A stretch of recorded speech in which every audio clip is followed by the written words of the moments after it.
नमस्कार, मैं Amit Lalwani nation news India पर स्वागत करता हूं। नजर डालते हैं आज की कुछ ताजा खबरों। समाज में परंपरा, अनुशासन और कर्मठता बनाए रखने के लिए समर्पित निर्वाचित हुए बनारस के अशोक गुप्ता को अखिल भारतीय मातृवैश्य समाज अपना राष्ट्रीय अध्यक्ष मानती है।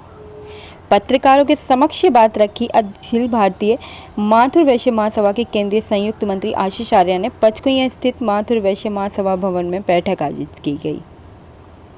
बैठक को संबोधित करते हुए केंद्रीय मंत्री आशीष आर्य ने कहा कि निर्वाचन प्रक्रिया द्वारा राष्ट्रीय अध्यक्ष निर्वाचित हुए वाराणसी निवासी अशोक गुप्ता ही मातृवैश्य समाज की एकमात्र शिरोमणि संस्था अखिल भारतीय मातृवैश्य महासभा के वैधानिक अध्यक्ष हैं। उन्होंने बताया कि बनारस वीट के चेयरमैन अशोक गुप्ता अक्टूबर 2021 में महासभा के राष्ट्रीय अध्यक्ष निर्वाचित हुए थे।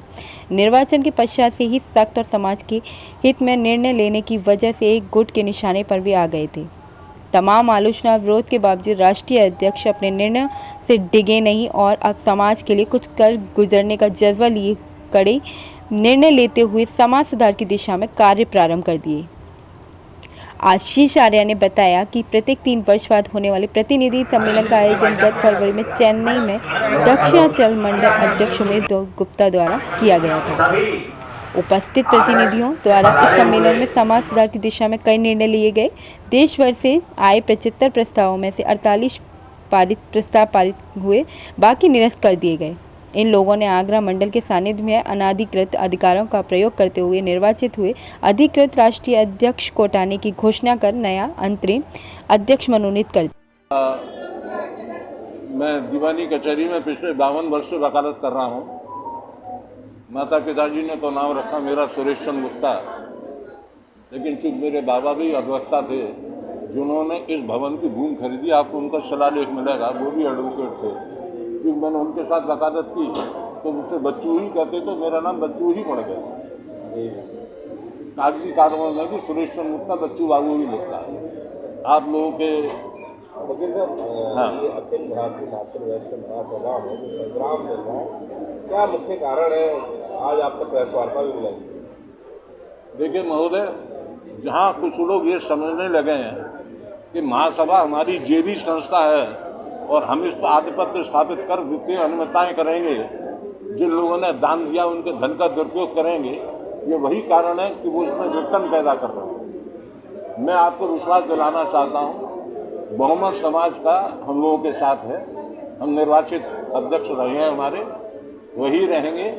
ये कुत्सित प्रयास ये है कि जो वित्तीय अनियमितताओं की जांच हो रही है उसको रोड़ा अटकाए। जो इस बात से साफ स्पष्ट गोचर हो रहा है कि जो 7 तारीख को सम्मेलन बनाया, जो वित्तीय अनियमितताओं को पर्दा डाला गया, जिनको महासभा अध्यक्ष जी ने निष्कासित किया उनको फिर पदारूढ़ कर दिया। बड़ा गंभीर सोचने का विषय आप लोगों का है कि जिन पर वित्तीय अनियमितताएं हैं, जो नोटिस का जवाब नहीं दे रहे हैं, फिर उन्हीं लोगों को क्यों विचार किया जा रहा है। तो प्रमुख कारण आपने जैसे मुझसे पूछा, मैंने आपको बताया कि ये लोग नहीं चाहते हैं कि कोई निष्पक्ष ईमानदार व्यक्ति इस पद पर आए, और अगर आए भी तो उनके कुकृत्यों का, भ्रष्टाचार का, अनियमितताओं की जांच न करे, ये मंशा है। अभी ट्रस्ट भी बन गया है जी, बड़ा फंड भी है जी। कितना फंड उन्होंने गबन कर लिया है, या जो आपका आरोप है? देखिए, जो आरोप है उसकी बता दीजिए, वैसे बताइए। मैं बता सकता हूँ कि आप जहाँ प्रांगण में बैठे हैं, आपके पार्श्व ओर ये एयर कंडीशन गेस्ट हाउस बन रहा है। इसमें हम लोगों ने सबने भरपूर चंदा दिया है। हम चाहते हैं कि हमारे बुजुर्गों ने जो आशीर्वाद दिया है, जिसके कारण हमारा ये भवन बना है, इसकी आमदनी ऐसी हो जाए कि हमारा जो विधवा महिला सहायता है, गरीब महिला सहायता जो दी जाती है, उनको समुचित सम्मान पूर्वक समाज में आदर मिले, इसकी कोशिश ट्रस्ट बना के हम कर रहे हैं। आपकी शायद जानकारी में होगा कि ट्रस्ट में 1 भी रुपया अगर दिया जाएगा तो रसीद से दिया जाएगा। जो व्यक्ति दे रहा है उसके नाम से रसीद आएगी। इनकम टैक्स की धारा 80G में उसको बेनिफिट मिलता है। जो हिसाब किताब अब क्लब कर दिया गया है, मुट्ठी बंद कर दी गई है, इस वजह से कोई चेक या धन किसी तरह का उसका दुरुपयोग, गबन या भ्रष्टाचार न हो, इससे ये लोग को देते हैं कि ये ट्रस्ट क्यों बना। कौन लोग हैं?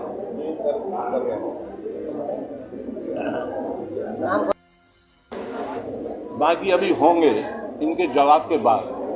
मुख्य रूप से राकेश कुमार गुप्ता कॉन्ट्रैक्टर पूर्व अध्यक्ष, श्री रघुनाथ प्रसाद गुप्ता जी पूर्व अध्यक्ष, श्री कुलदीप गुप्ता जी पूर्व महामंत्री, और एक कौन है ये कौन, श्री अनिल कुमार गुप्ता जो पूर्व निर्वाचन आयुक्त कहलाए या अधिकारी कहलाए, इनको नोटिस जारी किए गए। मनोज गुप्ता माथुर वैश्य महासभा की पदाधिकारी, अपनी 81 संयोजिका हूँ और काफ़ी सालों से 15 सालों से करीब मैं माथुर वैश्य समाज में हूँ। अभी जो ये प्रकरण हुआ है 7/7 को जो प्रतिनिधि सम्मेलन किया है वो अवैध है, पूरी तरह से झूठा है। वो मीटिंग बिल्कुल भी हमारे वैधानिक अनुसार गलत हुआ है और उसमें जो राष्ट्रीय अध्यक्ष बनाए हैं वो भी वैधानिक नहीं है। हमारे राष्ट्रीय अध्यक्ष श्री अशोक गुप्ता बनारस बीट्स वाले हैं, उनको नवनिर्वाचित चुनकर पूरी भारतवर्ष के माथुर वैश्य लेकर आए थे और अभी भी वही हैं, उनका कार्यकाल चल रहा है। लेकिन कुछ कारणवश यहाँ के लोगों ने क्या किया, कैसे ये चुनाव किए, नए चुनाव करके नए अध्यक्ष बनाए, ये बिल्कुल सरासर गलत है। इसको हम मातृशक्ति नहीं मानते हैं। हमारे राष्ट्रीय अध्यक्ष तो अशोक गुप्ता जी ही हैं। कौन-कौन लोग हैं जो उन्होंने जो काम किए इस तरीके के? माथुर वैश्य समाज के ही कुछ भाई हैं जिन्होंने इस तरह के काम किए हैं। अब उनका नाम लेना मेरे लिए बहुत मुश्किल है, लेकिन जो भी उन्होंने किया है। नहीं, वो लोग भी आगरा के बाहर के, आगरा के ही हैं, वो आगरा के ही हैं वो। और हमारे जो राष्ट्रीय अध्यक्ष हैं वो जागरूक हैं और उन्होंने अभी 2.5 साल उनका कार्यकाल चल रहा है, लेकिन उन्होंने बहुत अच्छे से माथुर वैश्य समाज को आगे लेके चल रहे हैं वो और अच्छे से कार्य कर रहे हैं। हम सारी मातृशक्ति उनके साथ है। मैं अंजू गुप्ता सिकंदरा महिला मंडल की मंत्राणी। आज प्रेस वार्ता के संदर्भ में रखी है? आज प्रेस वार्ता संदर्भ में रखी गई कि हमारे जो राष्ट्रीय अध्यक्ष जी, निर्वाचित जो राष्ट्रीय अध्यक्ष जी हैं अशोक जी, वही हमारे राष्ट्रीय अध्यक्ष जी हैं और सुनील जी महामंत्री हैं। इस उपलक्ष्य में आज यहाँ पर प्रेस वार्ता रखी गई। क्या क्या अनियमितता पाई गई है जिस संबंध में प्रेस वार्ता करनी होगी? अनियमितता तो बहुत सारी पाई गई हैं। एक्चुअल में पुरानी चीज़ों को उन्होंने उघेड़ के रख दिया और जितने भी उनके तिजोरियां बंद थी वो धीरे धीरे करके एक एक करके पिटारे में से निकालते रहे उनको।